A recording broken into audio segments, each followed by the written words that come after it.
Hello everyone and welcome to my patch 14.3 mid lane tier list. There's been a lot of changes since I last did my tier list at the start of 14.1. There's been plenty of item changes as well as champion balance as a whole. So there's going to be a lot of things different on this, and what I'll quickly do is start by talking about the tiers themselves. So S tier is basically these are the best champs on the patch overall. I think they're the strongest and most overtuned mid laners. Stuff in A plus is kind of like the level just below that. Like you could maybe make arguments for some of them being S tier in certain situations, but they're probably not as strong overall.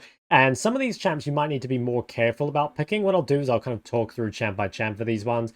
A tier is again like champs that are pretty strong in they're really good spots, but you need to be a little careful about the way you're picking them. You probably don't want to be playing these like literally every game, but they're really good to have in your champion pool.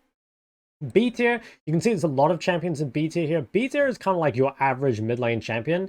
I don't really think these champs are weak, but they're not really like super strong either. A lot of them do have like potential. For example, like if you get a really good Zoe game, she can snowball out of control, like a Nivea versus melee, Swain versus melees. Free cast games are amazing. I think Rise has a lot of potential. So there's lots of champs in here that if you pick them in the right situation could probably make it to like A or maybe even A plus. But they're definitely not champs that you're going to want to pick every game unless you're a one-trick. And C tier, in my opinion, these are just the weakest mids overall. C tier is the only mids that I would kind of recommend against picking. I think you can make an argument for pretty much anything else on the list being viable. And even the C tier champions, they have their moments, right? Like, if you get a free matchup as Veigar or something, or you have the right comp around you as Zillion, stuff like that. Like, there's no mid lane champ that's just completely non-viable, right? And I will reiterate again, because it comes up every video, you can get Challenger with any champ on this list. But personally, I would recommend staying away from champions that are in C tier. So let's start off by explaining our champs in S tier. So our first one is Azir. So Azir is really overtuned at the moment. He has great itemization. Nash's Rush is really, really strong. And from there, you can build basically whatever you want. So like Liandry's second is really good. Lichbane second against squishy comms is great. And from there, you can pretty much just go straight death cap. You also have really good options in your runes. So you can go Conqueror if you've got a more free lane, Fleet for lanes with skill shots, or if you need Sustain.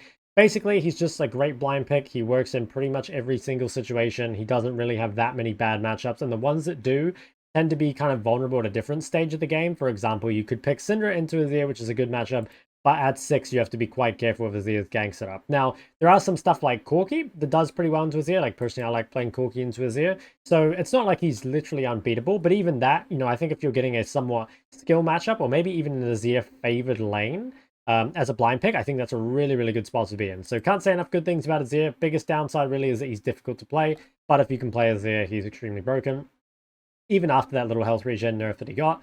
Next pick here is Karma. So Karma is, okay, maybe just Karma mid alone is probably an A+. But one of the best things about Karma is that she is a flex, which means that when you lock in Karma, it's not guaranteed that it's going to be Karma mid, right? And that's really, really big because I think mid lane blind picks, especially because he is banned a lot, are sort of hard to come by at the moment. And the great thing about blinding Karma mid is the champs that you would want to kind of pick into Karma mid are generally like grittier champs that can survive the lane. Like, Karma is very, very strong in lane, but she's not actually that good at killing you, so you can go for something, really greedy like a Smolder, for example, against a Karma, or a Corki, or something like that, right? But the problem is if you blinded one of these champs, or rather, if you picked one of these champs thinking you were against Karma, and then it ends up being Karma support, and now we've just, I don't know, blinded Corki, and we're up against something like Syndra, now we're in a really, really rough spot, right?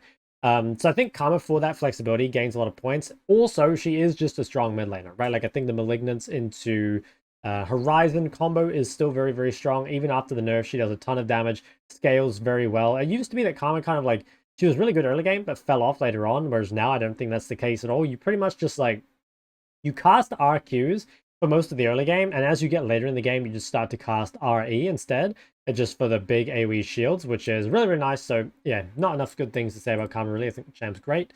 Next one is Hwei. So Hwei is a champ that I had very low on my last tier list, and the main thing that's changed is the mid-meta around him. So the reason I had Hwei so low is because a lot of the assassins were very, very strong, right? Like, there was, what was in the meta? It was like Akali was really strong, Fizz was great, there was Echo being played a lot. Basically, the items of Storm Surge, Lichbane, and Protobell have all been nerfed since then, and those were kind of 3 items that Hwei does not use very well, and a lot of his counters did. And so it was very, very difficult, I think, to play Hwei and get away with it. Now, though, because there is a lot less threat onto him, I think Hwei is pretty strong. Hwei's a champ that I definitely want to play with more. If you guys have checked out the Korean ladder lately, Bulldog, who is currently ranked 2, I think his Hwei is most played, and Hwei is another champ with a lot of flexibility. I think Hwei is not the best mid lane blind, like he is fairly vulnerable and he does have some bad matchups, but he's a triple flex. He can be played ADC, he can also be played support, and not only can he be played in these roles, he's actually like good in these roles. Potentially, there's like a chance that mid lane is actually Hwei's weakest role, and I still think he's pretty damn good there. So Hwei is a champ that it is going to take quite a lot of time to learn, but I think it is actually worth it at the moment, and it's definitely a champ that I want to play a lot more of. I will have a guide coming out on this champ eventually as well. Next is TF. So TF, I think, is probably the first one that we've mentioned on this list that is starting to be quite scary to blind. Personally, I probably wouldn't blind TF, but the nice thing about TF is that you do have a couple options, so you can play either AD TF or AP TF, and that gives you a lot of flexibility in the draft. It also means that, like, based on your matchup, you can play different things, because similar to AD LeBlanc, there are some matchups that you would win with AD that you wouldn't win with AP. So that's something you can think about. I do think you need to be able to play both styles of TF to make him this high value. I think if you can only play AD or only play AP TF, he probably falls to, like, maybe bottom of A tier, but I think the flexibility is super, super nice. Yone is our first, like, real just counterpick champ on the list. I would not blind Yone, but I think as a counterpick, he is insanely strong. I think, yeah, basically, if you can get away with a good Yone game, it's insane, like, the amount of free scaling you get. And there's not that many champs in the meta that are blinds anyway that can actually push him out of lane. You know, like, something like Azir can very easily, I think, go even versus Yone, but can you actually, like, put Yone behind? Not really. Admittedly, like, Azir scales very well as well, but Yone, if you get that free scaling, becomes a terror in the side lane, and it's a champ that I think is honestly probably overdue for nerfs. I think that last season, Yone was a little overrated. Like, a lot of people thought Yone was really good last season, but I swear he's in a better spot now, and maybe it's just the meta around him, but I think he's super strong. Next is Taliyah. So Taliyah is, again, a great counterpick champion. Personally, I wouldn't blind pick Taliyah. I think Taliyah, though, is one of the best counters to the short range at the moment. Your other options are, you know, stuff like Anivia or Cassio, Vex, whatever.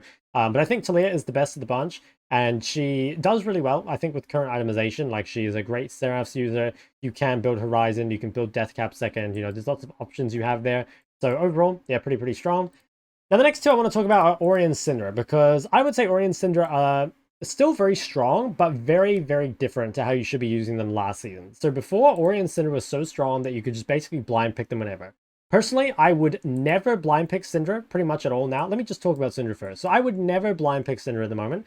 I think that while there are less assassins in the meta, there are still ones that are pretty hard. So, like, if you play Syndra in versus Yone, it's playable, but not the best. Sylas with gank setup can be hard. Akali 1v1 is fairly hard. Aurelia 1v1 is fairly hard. So there's, like, quite a lot of difficult matchups for Syndra. But Syndra into mages is one of the best. Like, Syndra is great against Ori, she's great against Taliyah, TF, Hwei, Azir, pretty good against Karma as well. So there's really good matchups for Syndra in the meta. There's also really bad matchups for Syndra in the meta. So you've got to be quite careful with how you're picking her. Again, would really not recommend blinding, but she's a fantastic counterpick, one of the best. So it's definitely worth, if you played a lot of Syndra last season, it's definitely worth, like, keeping her around in your pool. But I guess I wouldn't go out of my way to learn her now if you were only just, you know, coming to her. Then Ori is also different. I think Ori is slightly more blindable than Syndra, but again, I don't think Ori is a great blind. So even though Ori, like, matchup-wise, is probably fine to blind, she's very immobile, and I think she has a lot of trouble against some of the engaged junglers, or, you know, engaged sports ganking junglers that can be played in the meta. That being said, there are less engaged supports than before. There's a lot of ranged supports running around at the moment, which is, you know, not too bad. It means you don't get ganked, but it means team fighting can be hard, like getting outranged and stuff. I think Ori is best to pick when you have a team that really makes use of, like, your shields and speed up. So if you play with, like, bruisers or hyper carries, you know, like, let's say you have Xin Zhao jungle, Jinx ADC, like, that's a really good game for an Orianna. Yeah, I'm, like, maybe tempted to bring Orianna down into the A tier, because I feel like she doesn't have that same counterpick potential as Syndra. Like, I'd maybe put her right about here.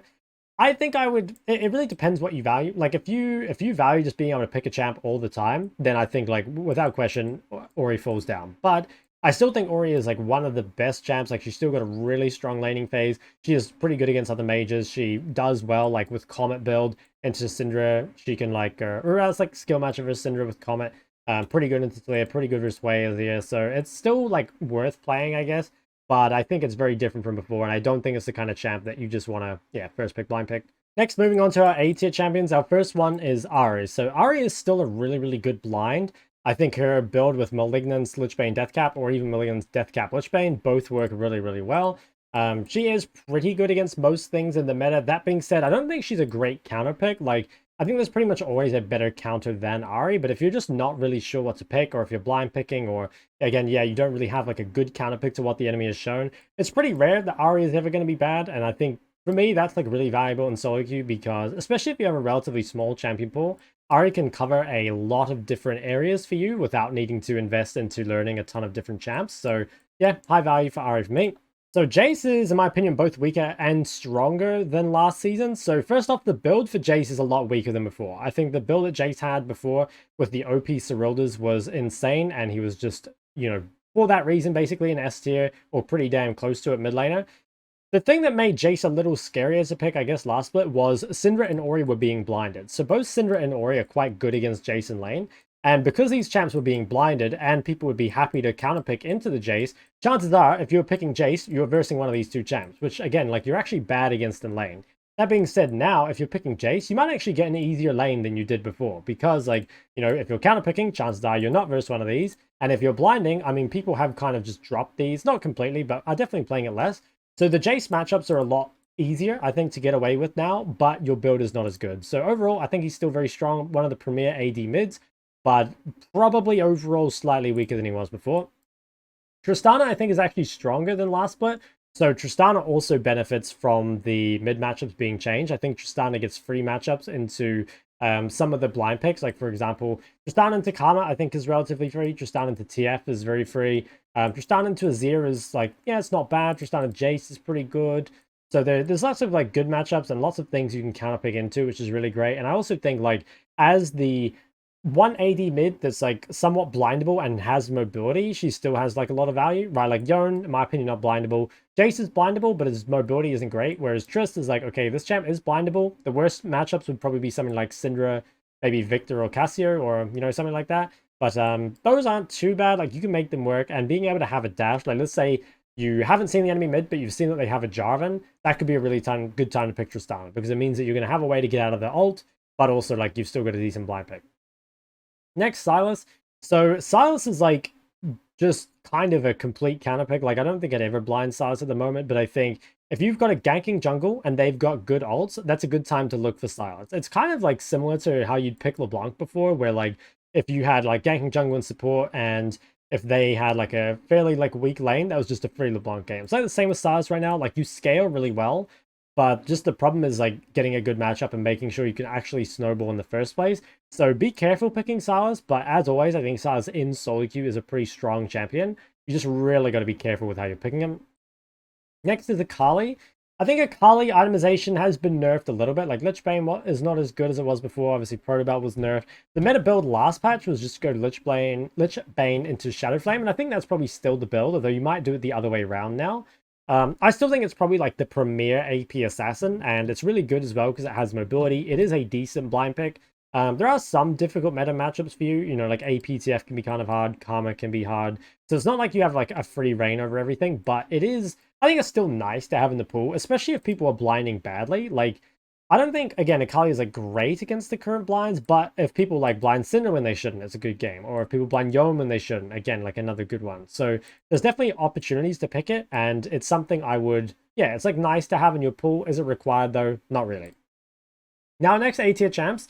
These ones are all starting to get like very situational. Like some of these here, you know, they have like several different situations. I feel like the next few are like, you really need some conditions. So first is Smolder. I think Smolder mid is actually a lot better than Smolder bot. You can get stacks a lot easier. You get prio in most matchups. And just in general, I think you have a much easier time in mid lane. That being said, like Smolder, you've got to be careful because like one, you don't bring any CC, which means that picking with your jungler can be hard, right? So like normally when you pick a mid jungle, you want to have damage and CC. So if Smolder is only bringing damage and then you play with a jungler that doesn't bring any CC, like let's say you played, say, Smolder Karthus, right? Because you want to play an AD AP mid jungle. In my opinion, that just sounds like completely trash. So I'd be very careful with that. Like ideally, you're picking with an AP jungler with CC, or maybe if you have an AD jungler and then like you have an AP bot or something, like that could work. But yeah, you just need to be careful because I think you can end up with just like a completely trashed mid jungle combo that can't pressure anything for like the first 20 minutes. And that's a really bad idea in solo queue. But the mid matchups I think are actually pretty good with Smolder. I think Doran's Ring, 3 points W gives you a lot of pressure in most matchups. You can go Comet or Fleet depending on if you want more power or like, you know, more scaling. Fleet can also be useful for like dodging skill shots against certain champs. So it's a champ that has a lot of potential. It's a champ I'm playing a lot on stream at the moment. And my first two champ guides this season probably will be Smolder and Hwei. So look forward to those. I think it's pretty underrated. Irelia. So Irelia, I think, is a really good champ. Again, like purely a counter pick, though. You need to snowball on this champ, whether that's on your lane or on the map. Like, you don't necessarily have to kill your lane, but then you would have to find snowball and skirmishes or something. I think be careful picking Irelia into comps with too much CC. It can be kind of a problem, or into lanes that are too neutralizing. So yeah, again, a great counter pick. I think at the moment, most people, when they would go to pick Irelia, are just picking Yone instead, which is why I think Irelia is like a bit lower. Also, Irelia is a lot harder.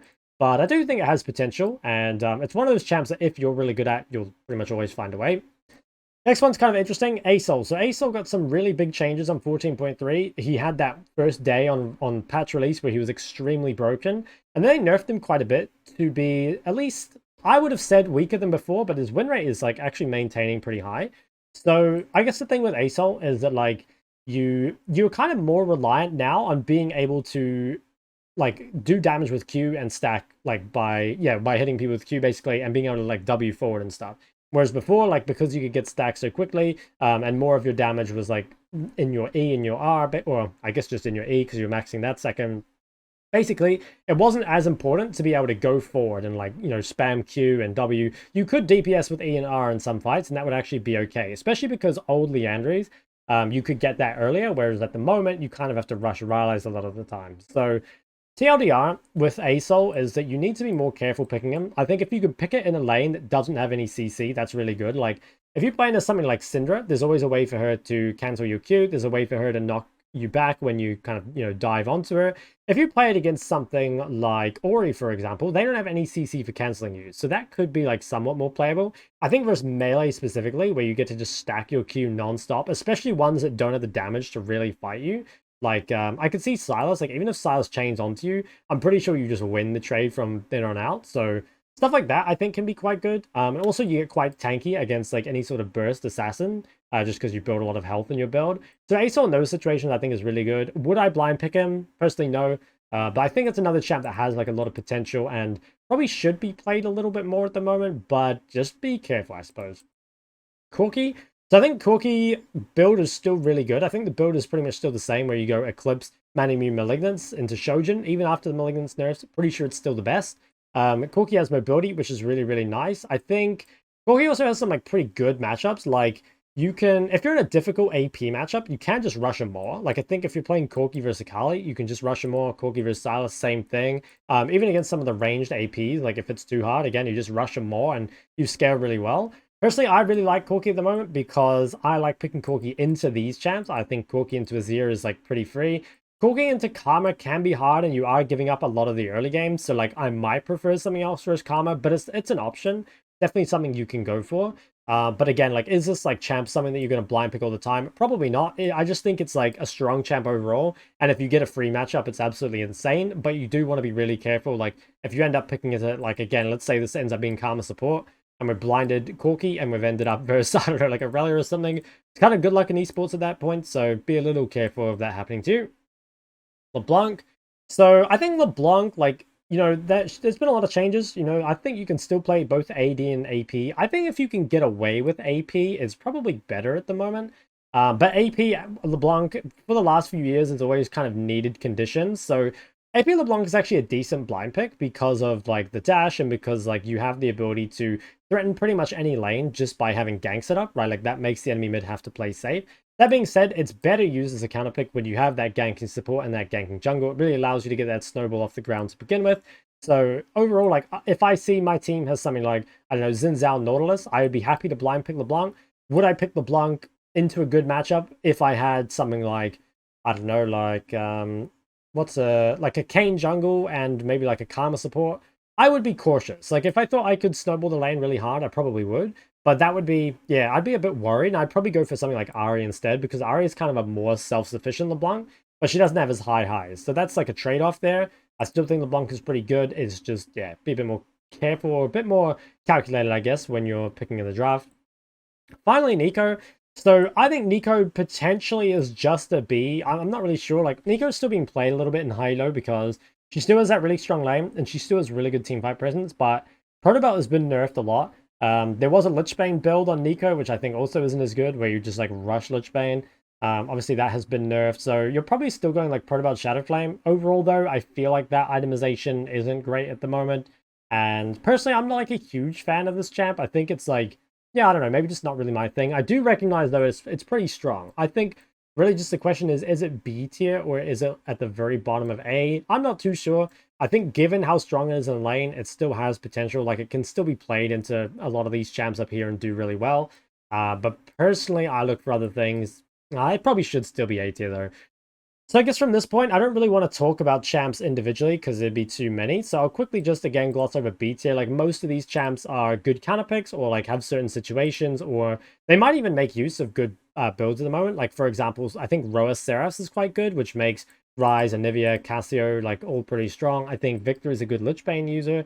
So there's like lots of champs and builds in here that can be used. It's just like a lot of these champs have a champ that does something better than them. So like, for example, the champs like Cassio and Anivia, Taliyah kind of does their job better for the most part. If you think of a champ like, yeah, I don't know, Swain, like maybe even then you have something like, even then like Taliyah might be better. Or if you have an anti-mage like Victor, there's pretty much no reason to pick Victor over Syndra when, you know, Syndra is like almost as strong in lane as Victor, scales almost as well, but like has a lot more gank setup, has a lot more skirmishing potential. Basically, you don't give up the early game for the late game, which is kind of what Victor has to do. Like, Victor has an insane 1v1, but cannot skirmish or do anything at all. So, within the B tier, like, the champs, I've, like, tried to rank them a little bit, but, like, you could mix and match these. Like, you know, you could easily swap around the positions in B pretty much no matter what, and I think you can make a solid argument for it. And then, yeah, finally the C tier. Like, I don't think these champs are non-viable by any means. It's just, in my opinion, they're definitely the weakest mid laners at the moment. Like, Brand is so much better as a jungle. I think Mal's, like, is not really a blind and is not, like, a great counter pick either. Like, it's only good versus a couple champs. I think Veigar suffers a lot from current itemization. Like, Veigar kind of needs, like, Roa just to be a bit tankier or, like, a Protobelt, but he also needs, like, a little bit of CDR, so I don't know, the Veigar build feels really weird. Like, if you go something like Roa Rabadons, then you just have no CDR. If you go Roa Seras Rabadons, then it just takes forever to get death cap, right? So, I'm not sure. I think Veigar is a victim of itemization, and it would be nice if he just had lower cooldowns, I think. That would probably make him a lot more viable. Vel'Koz, again, like another anti-mage that kind of just feels weaker than the other existing anti-mages. And, like, these champs, in my opinion, just don't, like, bring a whole lot. Like, why would you play Zilean over a champ like Karma or Seraphine? Doesn't feel like there's much point to it. I guess last thing I'll quickly gloss over is like the best blinds. So I kind of talked about it when I was talking about individual champs, but I think Azir and Karma are really good blinds. I think Ahri is a great blind. I think Akali is decent. Even Corki can be decent if you're willing to play some of the bad matchups. After that, you kind of need to pick based on like what you've seen. Like if you've got a good AP jungler, like Tristana can be a good blind. If you've got ganking jungle and ganking support, then you can look for something like TF and LeBlanc because they will pressure mid enough that the enemy mid will feel scared even if they counter you. You can go for super long range. Something like Lux can be a decent blind. But yeah, like generally your good blind picks are going to look like the ability to neutralize a lot of lanes or at least go even. Or maybe like lose graciously. And then if it's a bonus point if you have like some sort of mobility or self-peel, because that's going to make it a lot easier to survive if they pick some really difficult comp into you.